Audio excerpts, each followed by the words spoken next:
চা বিক্রি করে কোনো রকমে সংসার চালান চন্দ্রকোনার মৌলি গ্রামের বাসিন্দা বাচ্চু। বিগত ২৪ বছর ধরে এই চায়ের দোকানের ওপরই টিকে আছে তার সংসার। বছর চারেক আগে মেয়ে আবদার করেছিল স্কুটার কিনে দেওয়ার জন্য। ইচ্ছা থাকলেও সামর্থ্য ছিল না বাবার।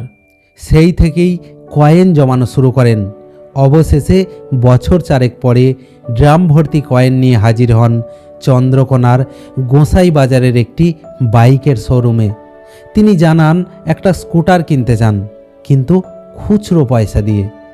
প্রথমে তো শোরুমের কর্মীরা বিশ্বাসই করতে চায়নি। পরে যখন ড্রাম ভর্তি কয়েন দেখেন তখন তারাও অবাক হয়ে যান।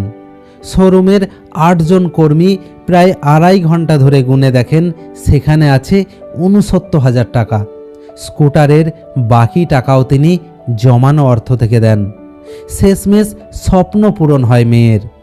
এভাবেই যুগ যুগ বেঁচে থাকুক বাবা ও সন্তানের ভালোবাসা।